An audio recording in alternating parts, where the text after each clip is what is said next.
Thank you very much for joining us. So over the course of the next sort of 50 minutes or so, we're going to attempt to have a chat about design and designer-led changes to audiences. How can we work with designers and design to kind of think about new audiences for theatre? So at Boundless Theatre, that means specifically young adult audiences of sort of 15 to 25-year-olds, but we think this conversation can extend and think about audiences who just aren't coming at the moment. To have that chat, we've got an incredible panel. Forgive me for reading your bios, but I'm going to get all this information out. So at the very end here, Khadija Raza is a set and costume designer based in London, winner of the Limbury Prize 2019. Congratulations. For production of Dido, directed by Puni Morel at the Unicorn, which will be on next year. Khadija is also 2019 stage debut winner for Best Designer for her work on the Hijabi monologues, Spun and Mixtape at the Bush Theatre, the Alcola and Royal Exchange in Manchester, respectively. Khadija graduated from the Royal Central School of Speech and Drama, studying BA Honours in Theatre Practice Design for Stage with first class honours. Thank you very much. Next to her is Jude Christian. Jude is a director and theatre maker whose recent work includes Othello Macbeth at Home and the Lyric in Hammersmith, Nanjing at the Globe, My Mum's a Twat, Bodies, Layla and Co at the Royal Court, Parliament Square at the Royal Exchange and the Bush, Trust, Blue, I'd Rather Goya Rob Me of My Sleep Than Some Other Arsehole at the Gate with a great title for work. And work as an associate director and dramaturg includes Aladdin, Seagull, Shopping and Fucking at the Lyric in Hammersmith, Carmen Disruption at the Almeida, The Darkest Corners, Three Sisters by Rashlash. To my immediate left is Alex Noble. Alex has a broad artistic practice from high-end fashion and costume design for stage and screen to storyboard and concept artworking for film, fashion and advertising, and wider ranges of visual art commissions and collaborations. Alex produced pieces for leading fashion editorials, magazine covers and commissions. This progressed to a long-standing collaboration with Lady Gaga and saw him go on to designing stage and video outfits for Florence Welch, Alison Goldfrapp, Paloma Faith, among others. He's also created sets and environments for MTV, Glastonbury, Festival and Lovebox. Founding the Activism for Ethical Practice Collective, the EMG initiative, Alex collaborates with Trade, Child Hope, the Rainbow Collective and Fashion Revolution, and has held workshops, talks, creates collections from waste materials, raising funds for human rights actions that have resulted from the negative impacts of the fashion industry. Most recently, he has made a political art film called Who Are the Savs, about the future of class and waste in the UK, commissioned by the Fashion Space Gallery. And then finally at the end here, Omar Elerian is an award-winning Italian-Palestinian theatre director, deviser and performer who trained at Jacques Lecoq International School in Paris. He joined the Bush in 2012 alongside Madni Yunus, and since then has been the resident associate director. For the Bush, Omar has directed Islands by Caroline Horton, Nassim by Nassim Solomon Paul, currently touring and about to take up a 5-month residency in New York, and also Misty by Arinze Kene, which after a sellout run at the Bush is currently on at Trafalgar Studios. So we're going to sort of start off, and I'm going to ask you all the same question. Can design, and I suppose designers, help us reach genuine and new audiences? Khadija. Not at the moment as things stand, I don't think, necessarily, but I think there's definitely the potential for that to happen. If I think that's possibly because I'm a creative person and I'm interested in visual art, that is something that appeals to me. And if I know that it's a designer that I like and it's their work I enjoy, I will go and see it, even if I don't necessarily know very much about what I'm going to see. So I think there's definitely room for that to go. Jude? Yeah, I think I agree with you, and I think it has to happen in order to reach new audiences. I think there are ways in which theatre is brilliantly exciting and outward-looking and innovative as an art form as it stands, but if you don't bring in people who communicate visually, if you don't bring in people who think about the politics of space, and also if you don't bring in people who challenge what we still have as the kind of overriding theatrical culture in this country, which is linear naturalism, where most of the meaning is communicated verbally, then I think you're missing an opportunity to tap the way that people communicate now, which is much more multifaceted. It tends to work across international or cultural borders. It tends to, I think people are interested in much more non-linear forms of expression, because we've sort of lost faith or lost interest in things where you go follow this one protagonist and then bang, the point is this and that's the end of the story. And I think we're at an exciting point where people are celebrating lots of different ways to communicate and express themselves, but as you say, we're not, theatre as an overall industry is maybe not quite poised to take advantage of that yet. But we're getting there. We're getting there, and we're going to talk more about that. But Alex, same thing, like what role and can design help us find new people to come and watch theatre? I think probably to make the change happen, we potentially to bring in creatives who aren't necessarily theatre designers, but names that people know or are familiar with their work. So to encourage the design being as notable or as celebrated as the director or the writer, which the theatre production is normally known for, and start bringing people in to design sets that people might feel are going to be more unexpected. And then once that kind of culture has embedded itself, sort of continue that in terms of having more kind of hybrid productions, but then people will be more engaged with the design as much as the director or the name of the theatre that has commissioned the show. And Omar? Well, I think it depends on what the definition of theatre is, and if the narrow definition of theatre is, you know, a black box with a number of numbered seats and tickets to be sold, then I think it's tricky because there are obstructions to the space and the way in which those spaces are managed and the way in which the relationship to the audience works in that space, and it's a massive cultural shift to change. But I do think in other fields that are a bit more crossover, we are already seeing that because there's a lot of people that I think are not necessarily regular theatre goers that go and see a Punch Drunk show, which is heavily based on design, because I don't know if people know who the designer or the designers of a Punch Drunk show are, but actually they are attracted by the immersive experience or for forms of public art that are performative. I think recently there was this thing with the LED pigeons over the River Thames, which was amazing. And you go, okay, well, this is not strictly theatre because it's not happening in the theatre building, but it is a performative piece of art which is designed. And I think people are ready to be attracted by that. I think it's the link between that kind of experience and how you then translate it into a different mediated form, which is entering an establishment, and how do we communicate that? I'm quite interested in that idea of is it possible for audiences to come to the theatre because of a designer's work? Or is it possible to encourage, in the broadest definition of theatre, an audience to turn up because the designer is interesting? And I think that's something we started to I think it's to do with the way that the process of making a show exists at the moment, and where designers sit in that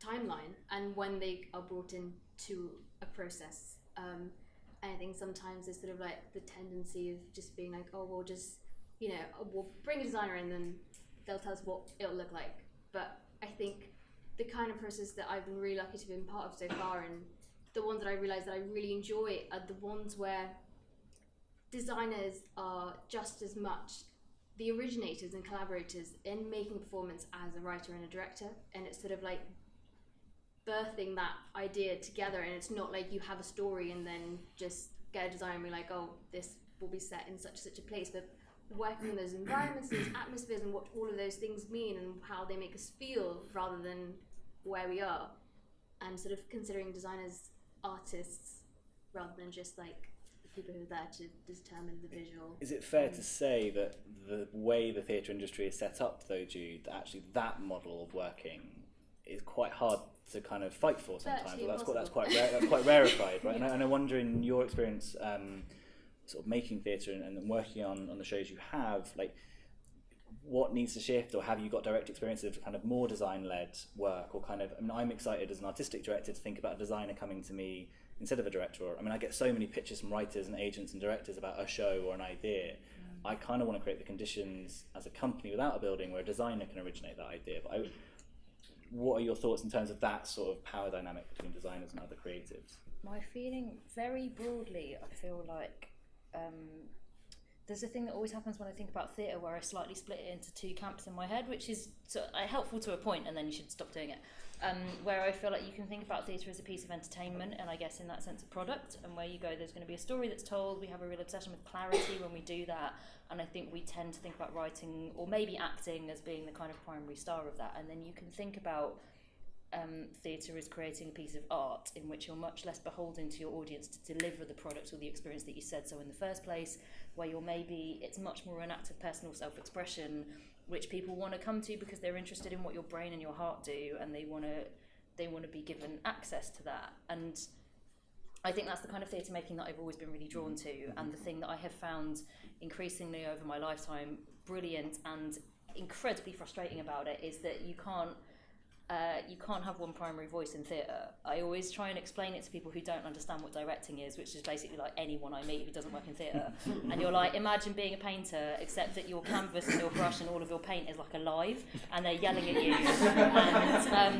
And it's really hard because every time you have an idea, you have to try and like talk them into it. But also, it's brilliant in the end because they are all exponentially better at what they do than what you do, and so you can create something, if you're lucky and if the stars align, which is volatile and brilliant. And I think that for me, when I think about theatre in that headspace, you know, I mean, the designer becomes God, because I can't realise shit, like physically and aesthetically. I can like have ideas about what a moment should feel like, but as soon as I've got a pen in my hand, it comes out bad.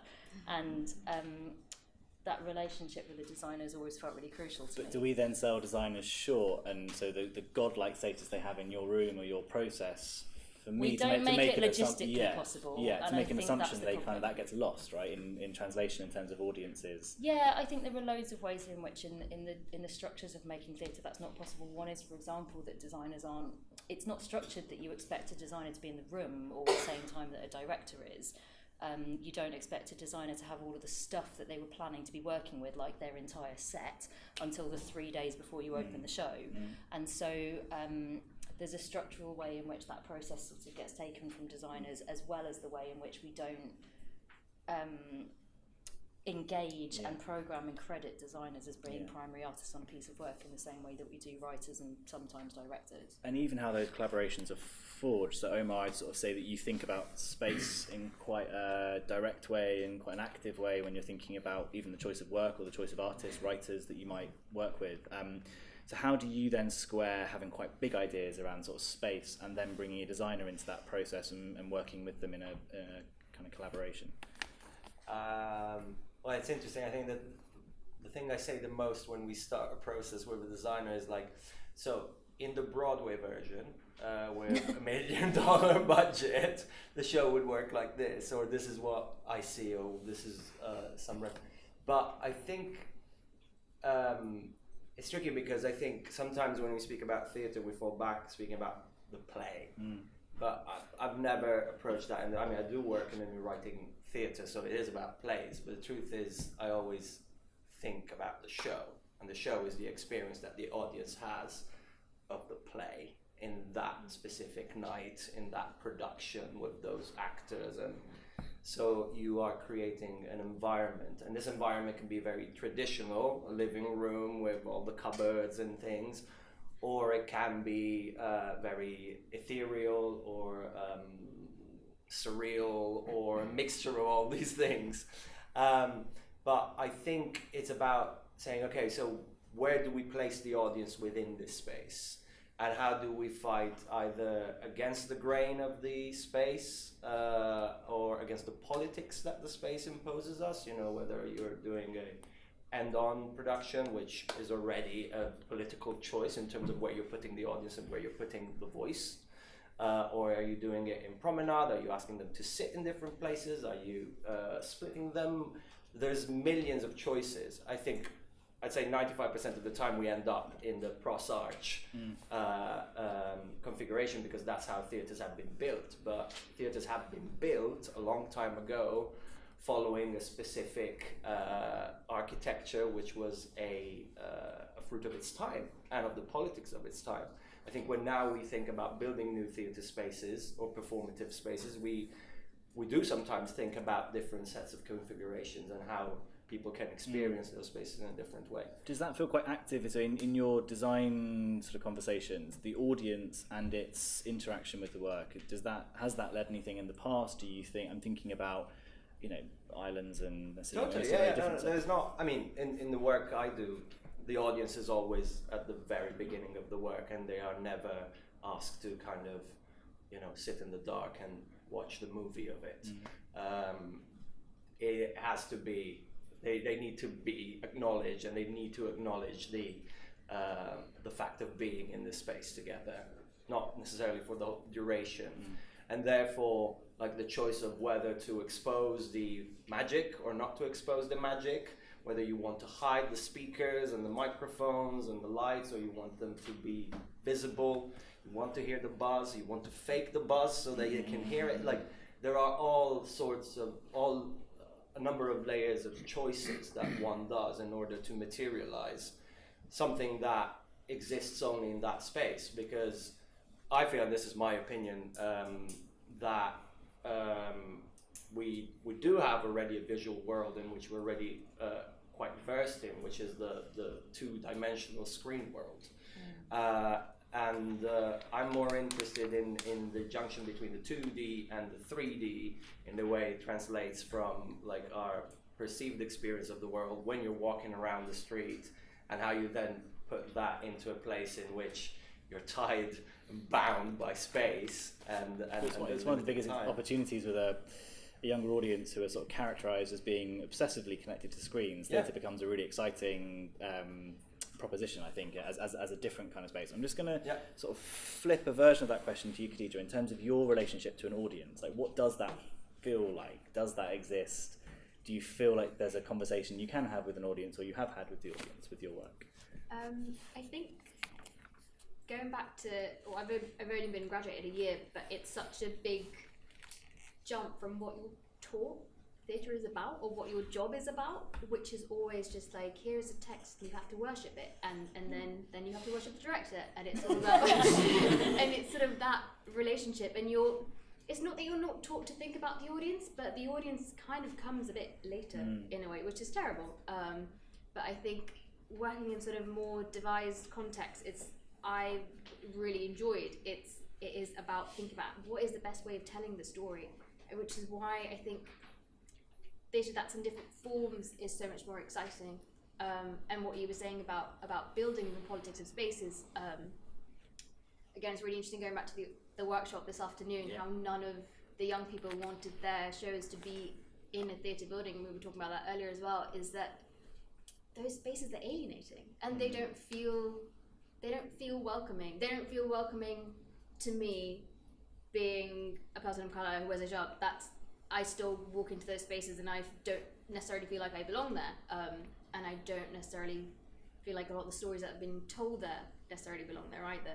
Yeah, well, so we hosted this workshop with teenagers and students from Rose Bruford with some designers, and we gave them a very open brief to tell a story in any space they wanted to, and they felt more comfortable putting their work into 100,000 seat stadiums and on a yacht that somehow catches fire with the audience on it in the middle of a lake than they did in terms of thinking about a kind of more physical, sort of recognisable theatrical space. The stadium is so interesting because it's a place of like public performance. They're still engaging with live performance in a group of like massive group of people. They just don't want to be in a theatre building.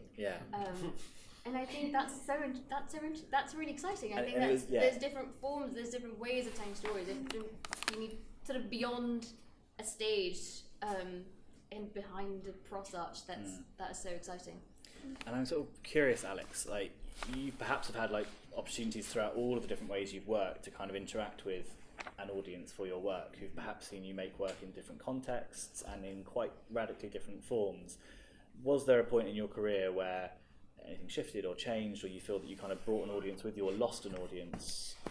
I don't think I've ever lost. I hope I've never lost an audience, but I've always worked across so many different kind of areas of the industry, and I think about a lot of what my audience engagement has been is prior to whatever I'm doing, whether it's like an event or an installation, or if it was like a pop-up shop which I needed people to come to. And be engaged in kind of sustainability or activism.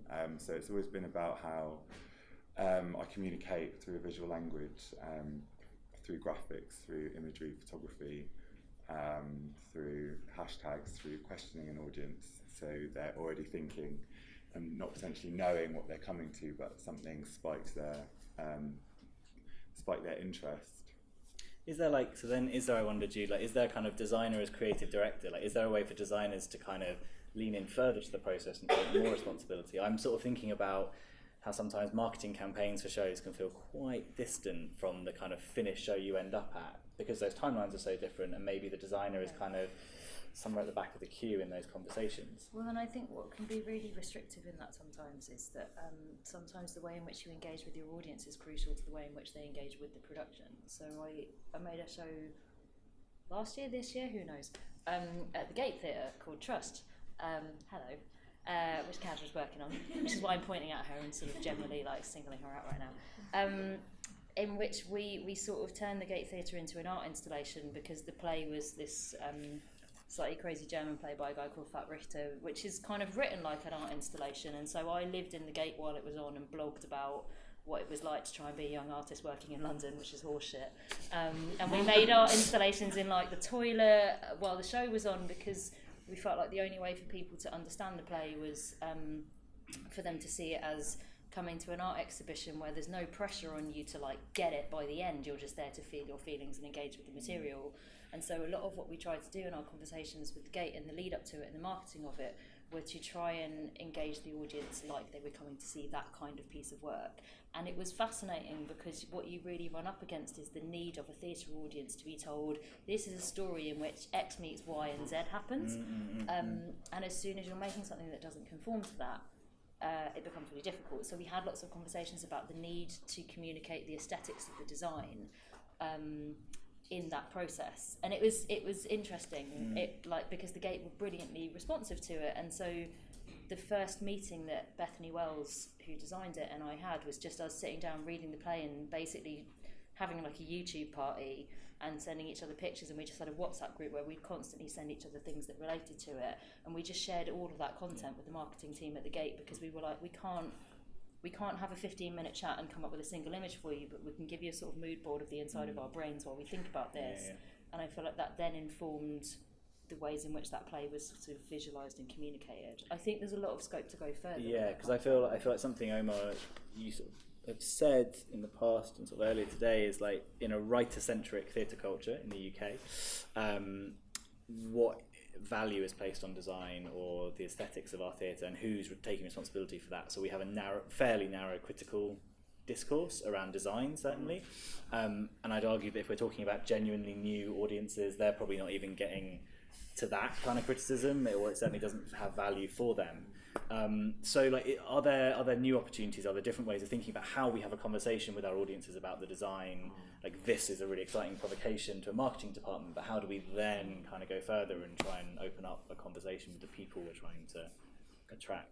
I think it's a really long game that one needs to play, because I think there's lots of things that dovetail together, but seasons are announced before creatives are appointed, because theatres need to go on sale as early as possible, and you don't even know who the director is going to be, or who you're going to cast, or who the designer is going to be. So, and I feel, especially in a highly competitive market like London, where there's lots of theatres kind of competing for the same pots of audiences, then every theatre is striving to kind of find their own identity. So you see a lot of investment in terms of marketing departments and branding, and they over-brand seasons and buildings. But then of course they want to be able to program work that is different and diverse, but that maybe has a slightly different aesthetic or feel to it. And then I think the rub starts there, where you're going, oh well, yeah, we need to align this that is completely bonkers and very dark and into something that actually is quite reassuring, because we have a nice bar, and which is, I work in a building, so we have these conversations constantly, and that's just a kind of the tightrope walking exercise that one needs to do, and it's a bit of a balancing act. But the truth is, what we see is that, for instance, with something like Misty, when the images were released, and we embargoed quite a lot because again we didn't want to give away all the reveals and all that. Like people started retweeting this, started engaging with the visuals. They didn't give a shit about the show and what it was trying. Also because it was very difficult to explain what the show was about anyway. But they were struck by the image, and that didn't surprise me much because we are constantly struck by images. There's so much traffic in our visual field all the time in terms of imagery competing with each other. So something that pops is something that has a resonance, and then people go like, oh yeah, amongst all the images that I've seen today, like 200,000 images, that thing attracted my attention. Let me go and check out. Oh, it's a theatre show, forget it. But and was that you working with the photographer taking those pictures? Was that you being very good at articulating to the marketing team? Was that art direction? Where did capturing that image come from? Was it an accident? Was it a choice? Well, there was a choice. I mean, and look, some campaigns you try and they work, and some other campaigns fall flat, and it's nobody's fault. It's just a combination of things, and you're trying every time to reinvent the wheel, and sometimes you get it right. So, like, you go in with a strategy, you think, okay, this is the kind of group of people I want to appeal first. This is the kind of vibe that I want to get. Also, I think there's just economical power. If you can get the image plastered on every bus, on every tube station, then the repetition will. And okay, let me share a more interesting story. Sorry if I can take 2 minutes. When we moved Misty from the Bush to Trafalgar Theatre in the West End, we spent weeks trying to look at the campaign, and there were all sorts of assets that we had before that we thought were really successful. They gave us a sellout extended run at the Bush, and everybody was all over it. Oh yeah, we should use this, and then the day before the deadline, which was a Sunday, the deadline was on the Sunday. I received an email from one of the producers at Trafalgar saying that the big man that owns the theatre had a look, and actually he thinks this doesn't work and he's got a better idea. And he sends out this other image, which is now the poster for the show. And I look at it and I go, oh, for fuck's sake, it's not really the thing that, why are we changing this? And then it dawned on me, I think the image was sexy and everything, and it did the job. And it dawned on me that these people have been dictating what taste is for the past 25 years. And it's a self-fulfilling prophecy. You go like, oh, I know what works. And I go like, well, you know what works because you are the one making this work. And so tastemakers are a thing that maybe we don't talk about in theatre too often. I don't know. Well, who makes a taste? And we know that in pop culture, in other more competitive and innovative and progressive fields, there's much more competition and there's much more a lookout for the new. I think in theatre, like with everything, we're always kind of 5 steps behind. It's a fairly conservative field where there's a lot of entrenched, embedded privilege, and a lot of people that come from the same background who occupy those spaces. And you go, it's a lot more difficult to shift taste and to shift perception. And what we're seeing now, I think we're in a really interesting moment. There is a whole new audience that has disposable income, has people within the industry that they look up to and they want to consume the work, but they historically haven't been approached or engaged with by these theatre buildings. And therefore, these theatre buildings, whether it's commercial or subsidized, are scrambling because they go like, how do I get this audience? It's all there. Is it just the name that's going to bring in the audience, or do we? And then I think that's where the real conversation needs to happen. And trust the artists, trust the makers, that they know their own audience, and they will be able to push the boundaries. But I think the institutions needs to be a bit more flexible. So was there an impact, Alex, to sort of bring you in a little bit on sort of taste making, of working with Gaga as an example? So as a designer, that moment happens, that collaboration happens. What's the fallout of that, or what's the impact of that on your design work? So I suppose that moment in time when she really blew up, there was the aesthetic that sort of came out of that had a massive impact on pop culture and other artists, and it was actually very theatrical, and there hadn't been such theatrics in design and music for a really long time, and it kind of set a new precedent for being as wild as you can be across the board with music. So I think we were always being pushed to go further and further and further. For me, as a designer at that time, it was kind of my natural aesthetic, what I was wanting to do anyway at the time. But I think what you're saying about changing the structure of how it works with the marketing team and things being developed, like identities being developed very early and going out before a show is developed, is probably where there's a massive negative in terms of engaging with your audience, and also in terms of having a designer. I mean, all creative people have a lot of strings to their bow and a very wide vision. And I just know from my experience, because I've done pretty much everything, all my projects independently, and I've done not only the design production, but the graphics and the marketing and everything else. And so I'm doing a show with Boundless coming out next year, and I've been brought on from the beginning, so I'm in writing, I'm in with the writer while she's writing, so my ideas on the design are informing the action and some of the script.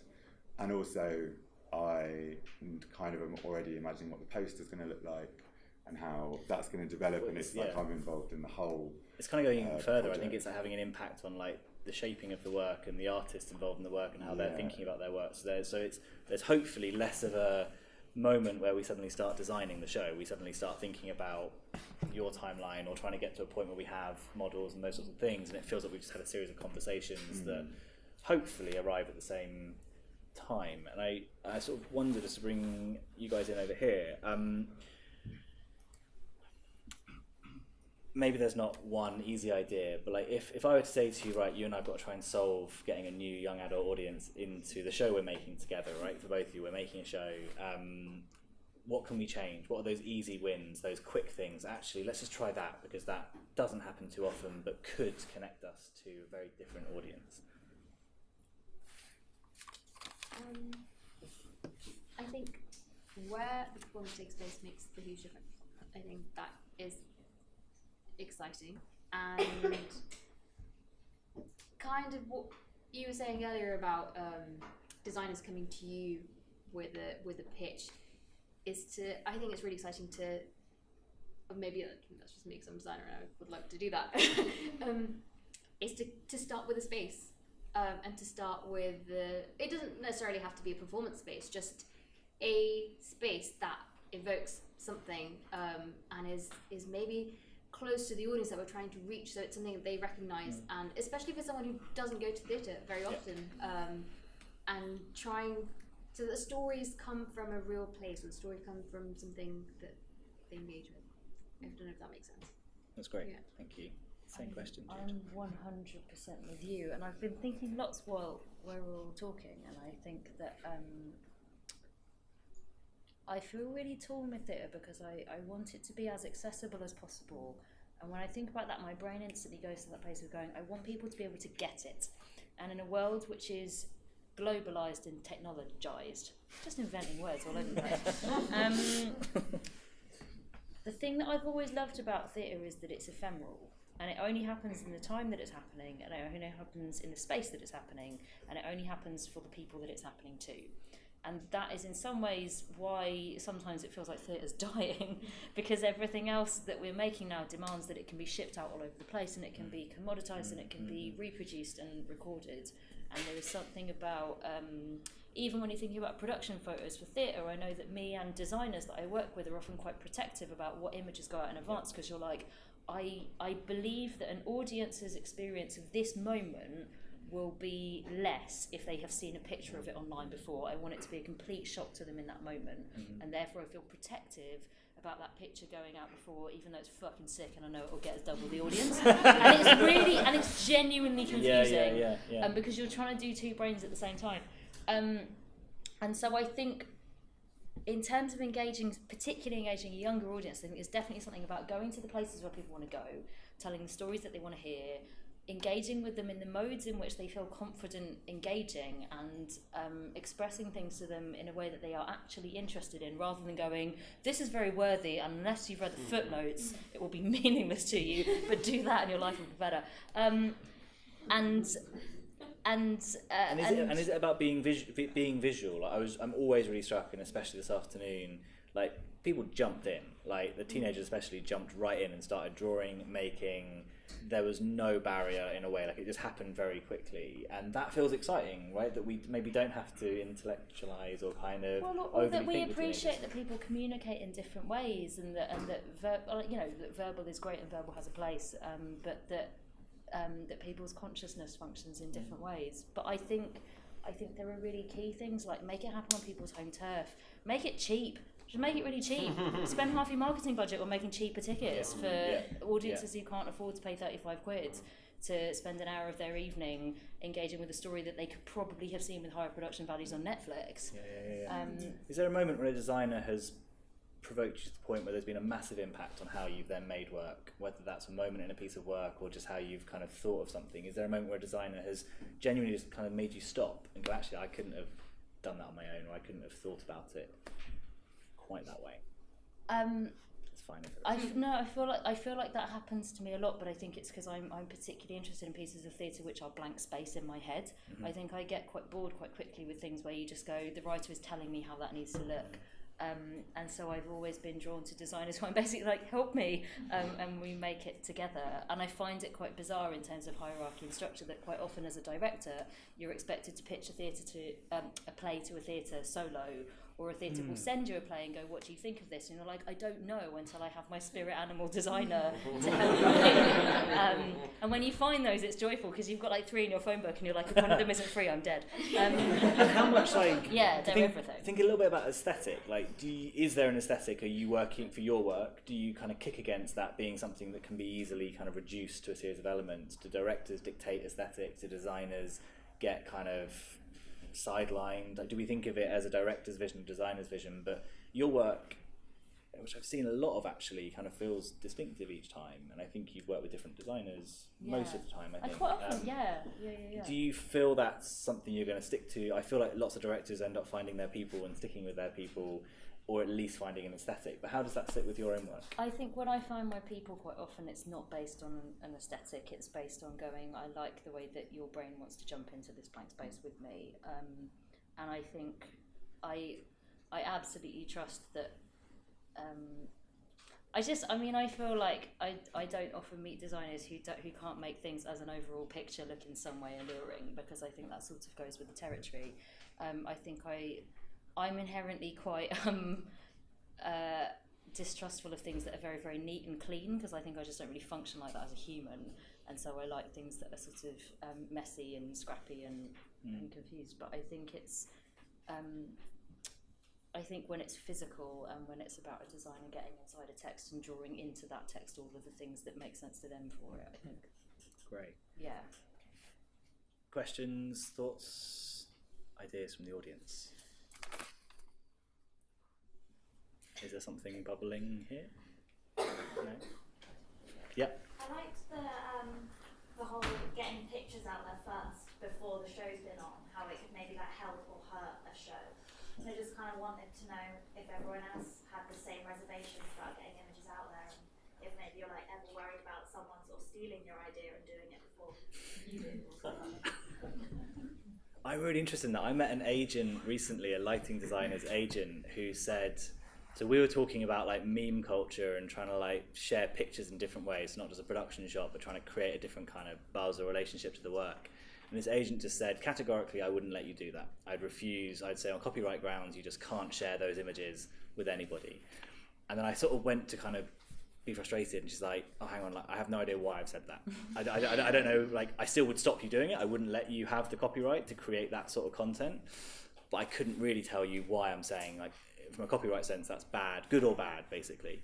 And I think as an industry, we're just really bad at sort of knowing where those edges can be pushed and why we're making certain decisions. I think as individuals, we can make some choices, but I think it's just a way of doing it where you can still control, the sort of overall, like your overall design not going out, your overall vision not going out, But just doing like sneak peeks, like drip feeding elements, corners, little bits of information, bits of detail, even bits of script, bits of text, like the work in progress, I think people really connect to as well. And so as much as you go and see something for the first time and you want to be just kind of stunned and in awe, it's also really interesting for a whole nother part of an audience to feel part of the process of a production as well. Especially, I think a younger, this is a massive assumption again, but I think as a theatre culture, we think that the big reveal is the thing to protect all of the time, like the big surprise. And I don't disagree with what you're saying about wanting to keep some magic and wanting to keep some surprises, but for a generation who are so used to kind of hype and building a relationship, yeah, but looking at brands like Supreme, like you build a brand and teenagers will queue up around the block in Soho for whatever is about to drop, not necessarily knowing what's coming, but having a slight sense there's a collaboration there that might be exciting to them, and we don't necessarily behave in the same way. Comparatively, in the fashion world, it used to be a complete rule that you'd never take a backstage photo, or you'd never post an image of a fashion editorial while it was going on, because you had to wait till the magazine came out or before it went out online. And now it's just completely commonplace, and it's sort of, I don't know if it's encouraged. I've only worked with one photographer who I've seen now and in this day have a rule that there's no photography, and actually, really have a fit at someone who did take a picture. But otherwise, you do see it. You've basically seen an editorial on 3 of the models' Instagrams and the set designer before it's come out. But it's because the importance of content for everyone involved, from the marketing, the PR, the model agencies, and obviously there's a narrative, but it's static. It's not theatre. Yeah. But it's an industry, and it's a creative industry, and it has a huge audience. So is there stuff that we can share that we don't share, that protects some of the magic, but also lets an audience in and builds a different kind of relationship? I think it's really exciting as an audience member, and also as a designer, to some extent, for those pictures to be out there and for those to be shared, because as an audience, if I see an image of a show, that's one of the reasons why I went to see Misty, because it was a beautiful image. It just, that pop of colour just drew my attention, and I thought, well, I want to go and see what that's about. But also as a designer, it's a really great way of putting your work out there, then championing those people, even if you don't mention because often we don't mention who the designer is, even in sort of like production shots that are out there on people's Instagrams or whatever. But I think it's just a great way for people to know what you do, because certainly a lot of people that I meet or where I'm from, people don't know what I do, what my job is, or like what kind of work I make. And I think it's really great to have those images out there to share with people, whether or not they're necessarily in theatre, just to open up another world, another visual language of how that works. As we were talking earlier about the first time I ever went to see a theatre show when I was 18, and it was like I had to go because of school, and I got like the cheapest ticket, which was a £5 to stand in the yard in the Globe, and it was like not even, I don't remember necessarily if it was like a particularly amazing production of As You Like It, but that didn't matter, because it was just a way of just opening up another world of, as a creative person, I had no idea that something like existed, because theatre doesn't exist in Essex, and it's not something you come across. And I just thought, well, that someone wants to do that job. Yeah. I want to know what they do, and I want to know how they do it. So that's really exciting. There's definitely that positive impact in kind of sharing what it looks like. Yeah. Absolutely. Amazing. And there are more thoughts or questions in the audience. Yeah. You mentioned the idea of sort of in relation to accessibility and the audience, this idea of wanting the audience to, on one hand, kind of get it, so that they're not, if we're talking about young people, they don't turn up and think, what the hell has just happened? And I suppose if we're then also talking about design having a more central role, one implication of that might mean a sort of move towards abstraction, which I think has its own difficulty. And there's kind of a contradiction that I think in general people are a lot more open to that in a museum context in the way that they're not in a theatre, but there is, in relation to sort of making it accessible to other people, is there sort of something implicit in the kind of, when we're talking about text work, that is sort of somehow the problem and actually is, is abstracting and taking text out of it. Also, that also has a difficulty in terms of creating a kind of approachable environment. So I just wondered whether you could kind of talk a little bit more about. I mean, in terms of approachability, I'm really nervous of a structure in which you basically say an audience could turn up with absolutely no idea about anything. Like, you walk in off the street and by the end they should all have got it, because then you're implying that everyone feels the same about things and they understand things in the same way. And for me, that is something that I think we do in theatre quite a lot. And I made a show at the Gate Theatre a few years back, which was this quite weird Spanish monologue about a very angry man. And it kind of like, he went on a road trip with a philosopher and bought some drugs, and it was quite strange. And I had a feeling that it was about possibly suicide and maybe the economic crisis, but I didn't really know. But I really liked it, and then we sort of further confounded it by casting live piglets as his children. And what was really interesting was we made it at the Gate, and people had feelings about it. And then I weirdly got asked to remount it in America for a couple of nights in an art gallery. And the first night that we performed it, the audience were completely confused and slightly freaked out. And the second night we did it, and the woman who was programming the festival got up beforehand. She made a speech to the audience in which she literally said, like, this is a play that was written in Spain before the financial crisis. It was then staged in London after the financial crisis. And she sort of like threaded together a lot of the cultural elements that had brought it into the place where it happened. And suddenly, for some, like, the audience just felt much more relaxed about going, I understand that this is a lot of different things hitting each other in one room, and that the way that I piece them together will also be my personal way of reading the sort of collision of those countries or those ideas. And weirdly, they all just chilled out and enjoyed themselves. Whereas I think on the first night they were like, there is something to understand here, and if I don't, I'm going to look like an idiot in the bar. And so I'm with you in that I think there's a certain thing that happens, particularly in this country, when you go non-verbal, where it becomes, sometimes as artists we all know it's fun to be like willfully obscure, and that can feel intimidating or alienating towards an audience. But I think that that's where there being a holistic relationship between design and theatre making and marketing, and the way in which you as an audience member are welcomed into the building, becomes really important. I think that, as Khadija's saying, like, it's exciting that designers think about not just taking the end on proscenium march, arrive at theatre, walk through the bar at box office and turn up and sit in your seat as being the given of how theatre is experienced. Because I think you can, if you want to make a show in which you express something that is deliberately unfathomable, then that's fine, but all you need to do to help your audience engage with that is like hold their hand from the moment they walk in off the street, or the moment they see a picture online and buy their ticket, and tell them that that's what they're getting. And as long as you help people engage with that experience, then you're giving them something and not just freaking them out. And maybe like trying to find ways to like find conversations with that audience or a representative body of people. Like, I'm struck by how many writers sit on an opening night and that's the first time they've met an audience for their work, and that might have been a 2 or 3 year process. And that I've had writers like, digging their hands into my hands in fear. And like, all we've tried to kind of play with at Boundless is just bringing teenagers into like every part of the process. Like, and the kind of amazing bullshit filter that any teenager has is incredible for every artist. Every commission we've made, every process we've gone on where a young person, a teenager especially, has had an opinion, has made the work better, more interesting, more complicated, more playful, more exciting.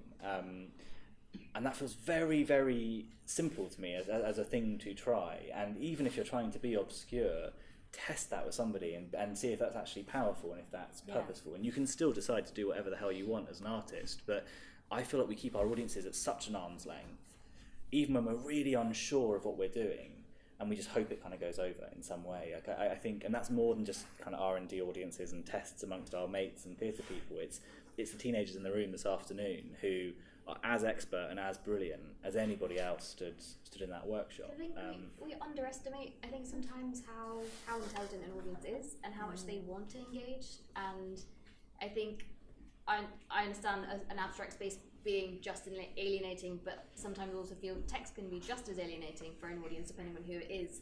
And it's not to say that visual art is a better way of communicating, but I think sometimes we just underestimate how much an audience is acknowledging the space that they're in, how that is feeling, how that feels for them to be in that space, and that they do want to engage with it, because we engage with arguably visual art a lot more on our everyday life. And what you were saying about images, that we're constantly bombarded by them in every single facet of life. I think that people understand it a lot more than we think, and also I think there's also the way that we think about theatre being we need to get it. Well, because I think in other places, in Germany, people just make ridiculous shows, and there is no burden on the audience to walk into a room and be like, yes, I understood what that was about, because you don't have to. It's okay. It's okay to experience art, and I'm going to sound so pretentious, but it's almost like, I'm going to say it's almost like poetry, but in a way that you don't necessarily need to read a poem and know exactly what everything means, and this is what the poet wanted me to feel, but it's about just what you sense in that moment reading it. It's kind of what I think it should, or what it should be, is that when you go into space, it's how it makes you feel. It doesn't matter what they want you to feel, what you're supposed to think, and this is what it's supposed to mean. It's just what you feel in that moment, and that's your opinion, and that's okay. I have one thing, because I remember you and I speaking about this when you were still working at the Bush.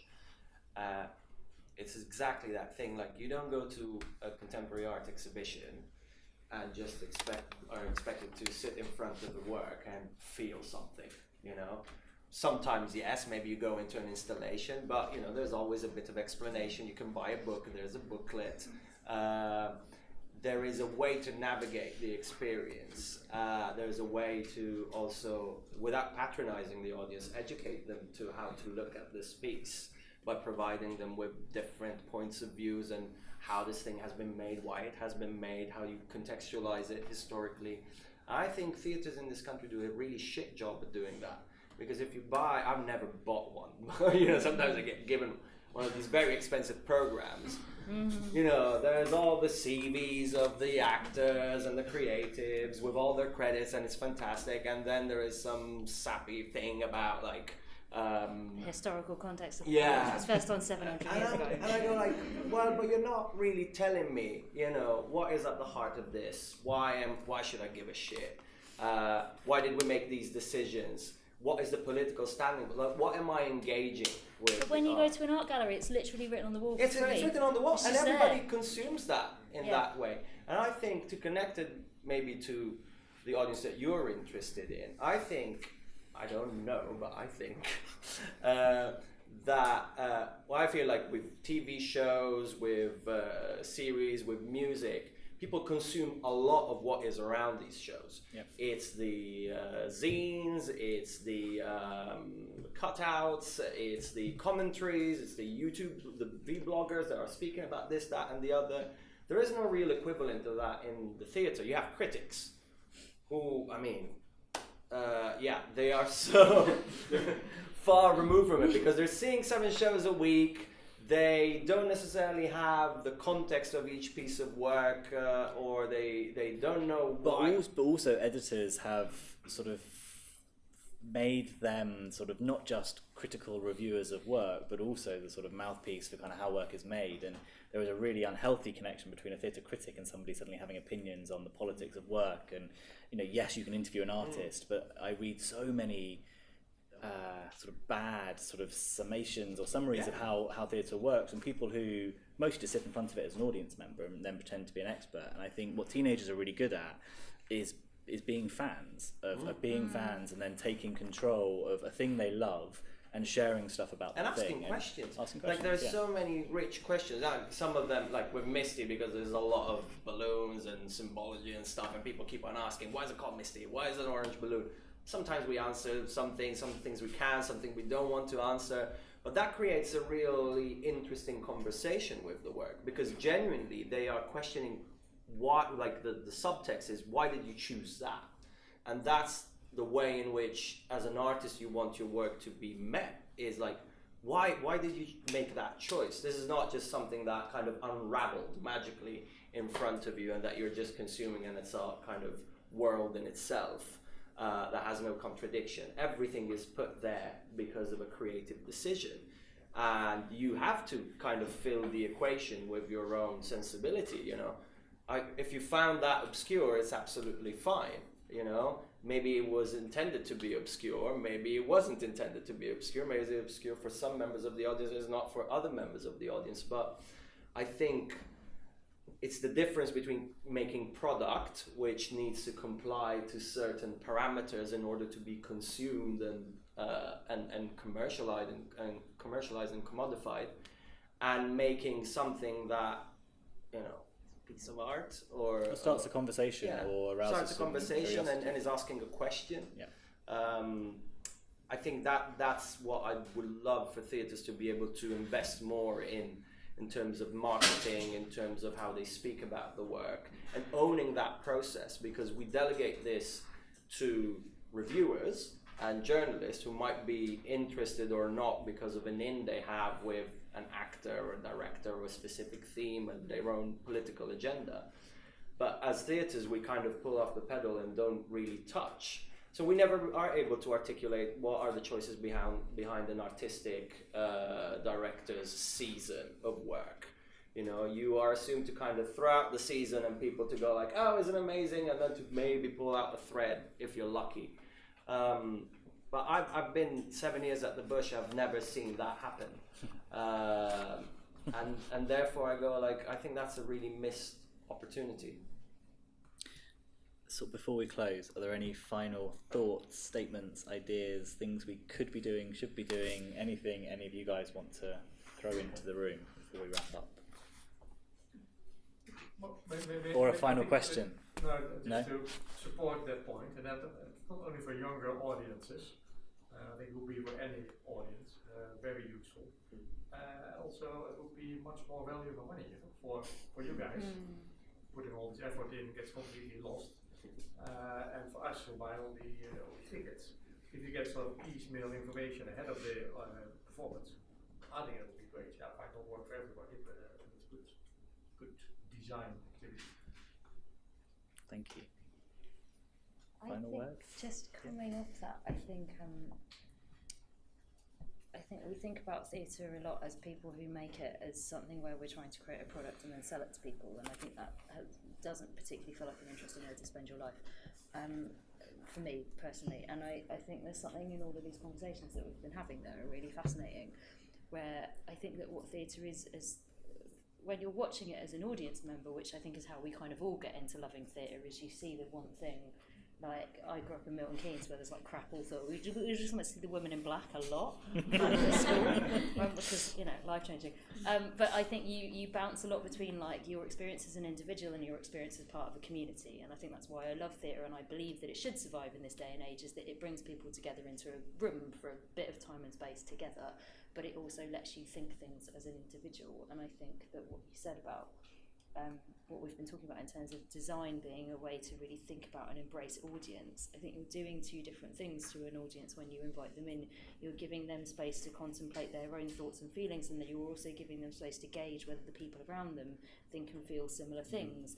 And not necessarily for that to be something that is conflict-filled or intimidating or life-affirming, but just for them to live in a non-antagonistic space with each other for a period of time. And I think the pressures to like deliver or to sell on that or to brand that can make you feel like there's a right and wrong answer. But actually, if you're really committed to the task of giving people time and space to contemplate and to experience together, then it becomes a more fulfilling thing to do as the person who's doing it. And that maybe you hang your success less on whether external people come in and give you marks for it. Yeah. Very good. All right. Well, Omar, Alex, Jude, Khadija, thank you very, very much. Thank you for listening.